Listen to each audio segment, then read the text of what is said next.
انما الصدقات للفقراء والمساکین، سب سے پہلے صدقہ یعنی زکوٰۃ کا مستحق اور صدقہ فطر کا مستحق وہ ہے جو فقیر ہو اور مسکین ہو، جو فقیر ہو اور اچھا ایک بات میں آپ کو بتا دوں، اگر ہم ایسے کسی چلتے پھرتے انسان کو کہیں گے فقیر ہو، کیا بتائے گا وہ کہے گا میں فقیر ہوں، نہیں مانے گا، نہیں مانے گا، نہیں مانے گا نا۔ کسی عقل والے انسان کو ہاں اگر کوئی عقل سے گیا گزرا ہوگا وہ بتائے گا ضرور، لیکن اگر عقل والا ہے تو اس کو اگر ہم کہیں گے آپ فقیر ہو، کیا بتائے گا؟ نہیں میں فقیر نہیں۔ اور کہیں گے مسکین ہو، کیا بتائے گا؟ میں مسکین نہیں ہوں۔ یوں تو برداشت نہیں کرتا ہے اپنے آپ کو فقیر اور مسکین کہنا، لیکن وہاں عملی میدان میں آتا ہے میں زکوٰۃ کا مستحق ہوں۔ جب زکوٰۃ کا مستحق ہے تو پھر اس کو فقیر کہا جائے، مسکین کہا جائے، اس کو تو پھر اپنے آپ کو فقیر اور مسکین کہہ دینا چاہیے، جو ہے تو اس میں کون سی شرم ہے؟ سنیں، اگر یہ فقیر اور مسکین نہیں ہے تو اس کو زکوٰۃ اور صدقہ فطر آپ نہیں دے سکتے، تو فقیر کسے کہتے ہیں اور مسکین کسے کہتے ہیں؟ شرعی تعریف، ٹائم ہو گیا بس 1-2 منٹ میں لیتا ہوں۔ شرعی تعریف جو فقیر اور مسکین کی ہے، فقیر وہ ہوتا ہے جس کے پاس غر تو ہو لیکن گزر بسر کے لیے کوئی چیز نہ ہو، گزر بسر کے لیے کوئی چیز نہ ہو، یعنی کھانا پینا وغیرہ وہ پورا نہ کر سکتا ہو۔ اور مسکین اس کو کہتے ہیں جس کے پاس کچھ بھی نہیں ہے، جس کے پاس کچھ بھی نہیں ہے۔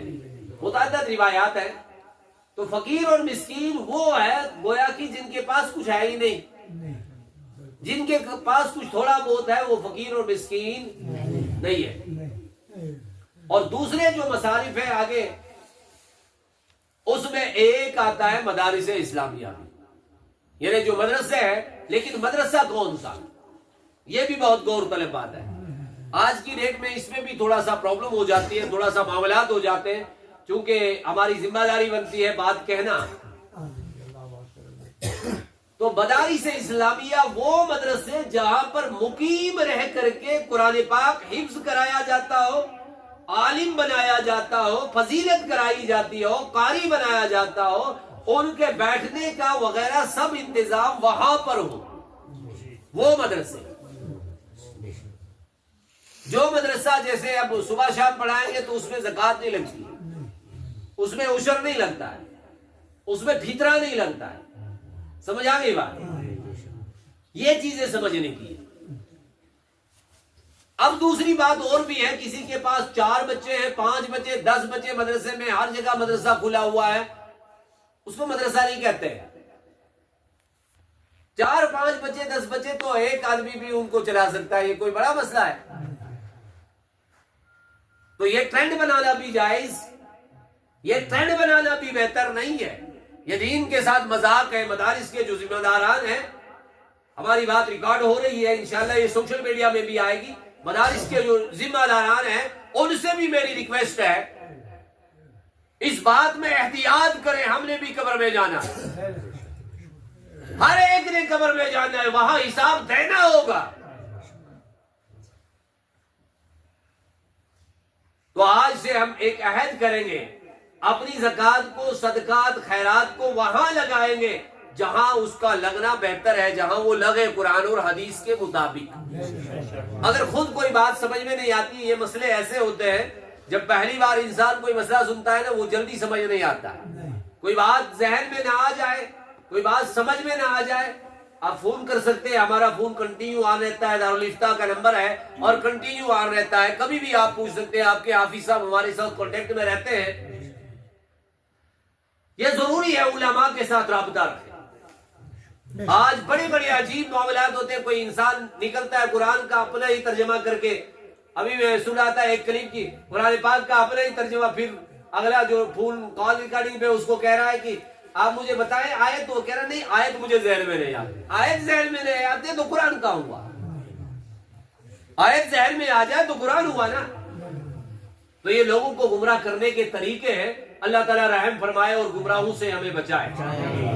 تو میری جو لاسٹ ریکویسٹ ہے، جس کے لیے میں آپ کو پتا ہے کہ علماء کے پاس ٹائم کم ہوتا ہے، لیکن الحمدللہ ہم آپ کی خدمت کے لیے ہمیشہ تیار رہیں گے انشاءاللہ، لیکن اس کے لیے آپ سے کچھ چیزیں ضرورت ہے وہ یہ آپ بھی اس کے لیے تیار رہیں انشاءاللہ، تیار رہیں گے انشاءاللہ۔ پہلی تیاری اور پہلا وعدہ جو آپ نے ہمارے ساتھ کرنا ہے وہ یہ کہ اپنے بچوں کو قرآن پڑھائیں گے۔ سب ہاتھ کھڑا کریں انشاءاللہ، اپنے بچوں کو قرآن پڑھائیں گے انشاءاللہ۔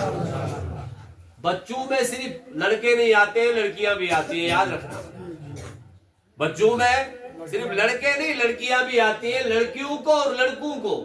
اگر ہماری لڑکیاں پڑھی لکھی ہوتی، ہماری لڑکیاں اگر قرآن پڑھی ہوئی ہوتی، ہمارے بچے آج در بدر نہیں ہوتے۔ ہمارے بچے آج پتہ نہیں کیسے نہیں ہوتے، ڈرگز اور پتہ نہیں کئی قسم کے نشہ اور چیزوں کے شکار نہیں ہوتے ایسے۔ آئے روز آپ دیکھتے ہیں کبھی ایک بوری نشہ آور سامان پکڑا جاتا ہے، کبھی 2 بوریاں، کبھی اور کچھ۔ ایسا ہمارا معاشرہ ایسا نہیں ہوتا۔ اگر ہماری لڑکیاں پڑھی لکھی ہوتی، ہماری لڑکیاں اگر، کیونکہ بچہ جو پلتا ہے نا، آپ صبح نکلیں گے کام پہ چلے جائیں گے، آج ہی جمعہ کے روز جمع ہو گئے، ورنہ آپ صبح نکلیں گے شام کو آئیں گے واپس۔ آپ کا بچہ کس کے پاس رہتا ہے؟ ماں کے پاس رہتا ہے نا۔ تو وہی بچی کل بچے کی ماں بن جاتی ہے، اور معاشرہ اگر خراب ہو جاتا ہے وہیں سے ہوتا ہے۔ میں ایک عمدہ بات اور اہم بات کہنے جا رہا ہوں، سب لوگ سنیں، جو باہر بھی ہیں، اوپر بھی ہیں، بلکہ ہماری مائیں بہنیں اگر گھروں سے بھی سن رہی ہیں، ان کو بھی یہ بات توجہ کی ضرورت ہے۔ اس پر یاد رکھنا، آپ کے گاؤں کو کوئی باہر سے آیا ہوا مفتی تب تک آباد نہیں کر سکتا ہے جب تک آپ کے بچے قرآن نہ پڑھیں۔ وہ کتنا بھی بڑا ڈگری ہولڈر ہو، میں پڑھ کے چلا جاؤں، بس میں ممبر میں بیٹھا 1 گھنٹہ آپ کو سنایا قرآن اور چلا گیا، امام صاحب ہیں، حافظ صاحب یہاں، یہ آپ کو سنائیں گے قرآن پھر چلے جائیں گے، کیونکہ پوری زندگی پر تو یہاں نہیں رہ سکتے۔ آپ کا بچہ پوری زندگی پر یہاں رہے گا، آپ کے بچے کو قرآن پڑھنا ہوگا۔ اور دوسری بات، قرآن کیسے پڑھا جاتا ہے اور قرآن پاک کیسے علم آتا ہے، اس کے لیے تعظیم ضروری ہے، ادب و احترام ضروری ہے۔ آج کل کے دور میں جو بے ادبیاں پھیلی ہے نا، بے ادبی جو پھیلی ہے آج کل کے دور میں، کسی بزرگ کے ساتھ بات کیسے کرنی ہے، کسی عالم صاحب کے ساتھ بات کیسے کرنی ہے، باپ کے ساتھ کیسے بات کرنی ہے، ماں کے ساتھ کیسے بات کرنی ہے، یہ سب چیزیں مفقود ہیں، ختم ہو چکی ہیں۔ اس وجہ سے علم قرآن جلدی نہیں آتا۔ لہذا علم قرآن سیکھنے کے لیے باادب بننا ہے۔ کیا بننا ہے؟ جب حضرت عمر رضی اللہ تعالی عنہ اپنی بہن کے گھر گئے تو بہن نے کیا کہا؟ حضرت عمر رضی اللہ تعالی عنہ ابھی ایمان نہیں لائے تھے، کہا کہ مجھے دکھاؤ کیا پڑھ رہے تھے۔ بہن نے کہا کہ آپ اس کو نہیں چھو سکتے ہو، پہلے وضو کرو، پہلے غسل کرو، غسل کے بغیر اس کو نہیں چھو سکتے ہو۔ سمجھ آ گئی بات؟ حضرت عمر رضی اللہ تعالی عنہ غسل کرنے گئے، غسل کر کے آ گئے، اور جب قرآن کو غسل کر کے چھوا نا تو فوراً ہدایت مل گئی۔ جب قرآن کو ادب سے چھوا جائے گا، جو قرآن پڑھنے والا ہے اس کا ادب کیا جائے گا تو فوراً ہدایت مل جائے گی۔ اگر بے ادبی کی جائے گی تو ہدایت نہیں مل سکتی۔ انشاءاللہ کریں گے ایسا۔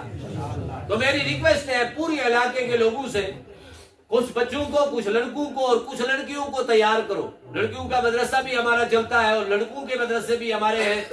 آپ لڑکوں کو اور لڑکیوں کو تیار کرو، کچھ لڑکیاں اور کچھ لڑکے یہاں سے تیار کرو۔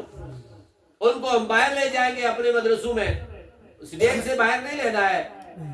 ہمارے ڈسٹرکٹ میں، آپ کے ڈسٹرکٹ میں مدرسے ہیں، وہاں ہم بھیجیں گے، وہاں سے وہ پڑھ کے آئیں گے۔ انشاءاللہ کل آپ اس محراب میں بھی قرآن پاک سنیں گے انشاءاللہ۔ رمضان المبارک میں وہ دن قریب ہوگا کہ آپ کا بچہ حافظ بنے گا، آپ کو آپ کے محراب میں بیٹھ کر کے 30 پارے قرآن سنائے گا۔ اور حافظ قرآن ایسے ہوتے ہیں جو قرآن الف لام میم سے لے کر کے والناس تک زبانی یاد کر دیتے ہیں، آپ کو سنائیں گے تو پھر اس سے اور زیادہ کیا چاہیے؟ محنت کریں گے انشاءاللہ، اس پر تیار رہیں گے انشاءاللہ۔